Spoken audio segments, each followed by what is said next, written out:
Deus nos concedeu uma capacidade de pensar e de decidir. Deus nos deu uma consciência. Mas você já tentou calar a sua consciência?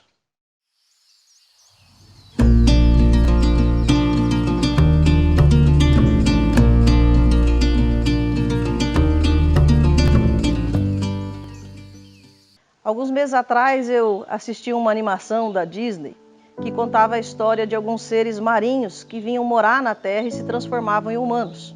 E a história envolve dois meninos que estão tentando conhecer o mundo, conhecer as coisas que para nós são muito comuns.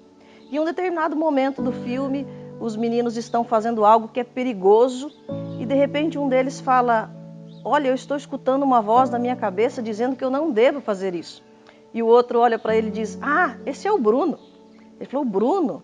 É o Bruno que fala na sua cabeça." E então ele pergunta: "E o que eu faço quando ele falar comigo?" E ele diz: "Manda ele ficar quieto." E a história se passa em uma cidade da Itália. Então o menino, num momento onde eles estão no meio da aventura deles, num momento muito perigoso, ele começa a dizer: "Silêncio, Bruno." E embora a cena seja de um desenho animado e seja até engraçado, me fez pensar um pouco sobre isso.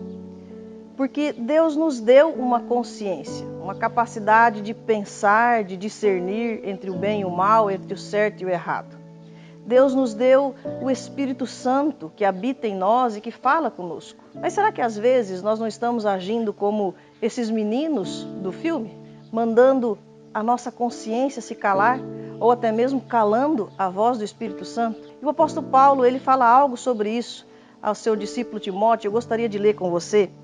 1 Timóteo 4, versículo 2, o apóstolo Paulo diz assim: "Pela hipocrisia dos que falam mentiras e que têm cauterizado a própria consciência." É interessante que todos nós, sendo cristãos ou não, nós temos o nosso código de conduta, código de princípios morais, éticos, culturais, sociais, aquilo que nós consideramos certo ou errado. E algumas vezes nós começamos a tentar convencer a nossa consciência de que algo errado não é tão errado assim, ou de que talvez não precisamos fazer algo que deveríamos ter feito.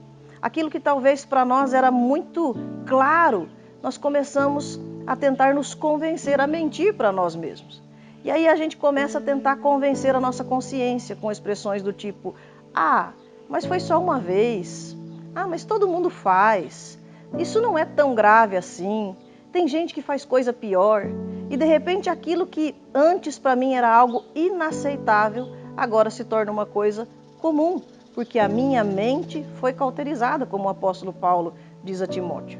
A nossa mente vai se acostumando com isso, porque nós vamos calando a nossa consciência. E com o Espírito Santo também não é diferente. Quando nós aceitamos a Jesus, a Bíblia diz que o Espírito Santo passa a habitar em nós. Ele nos convence do pecado, da justiça e do juízo.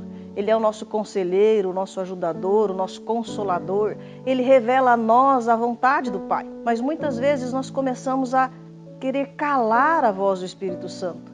E como nós calamos a voz do Espírito Santo?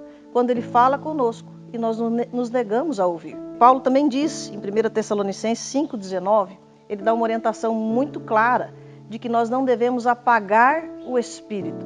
Algumas versões mais tradicionais diz: "Não extingueis o Espírito." O Espírito Santo fala conosco, ele nos alerta, ele nos ensina. E muitas vezes nós estamos tão movidos pelas circunstâncias, pelos impulsos, pelos nossos próprios desejos, que nós calamos a voz do Espírito Santo. E eu queria desafiar você nesse dia a sondar o seu coração, a sondar a sua consciência e avaliar se nós temos realmente ouvido a nossa consciência e se temos ouvido ao Espírito Santo. Mas eu creio que o nosso maior desafio não é apenas ouvir ao Espírito Santo, mas principalmente obedecê-lo. Que o Senhor nosso Deus possa nos dar condições de ouvir a sua voz, de ouvir o Espírito Santo, mas também obedecer. Que Deus abençoe a sua vida, que a sua mente e o seu espírito estejam conectados com Deus e que Ele seja aquele que dirige todos os nossos passos e todas as nossas decisões. Que Deus abençoe sua vida.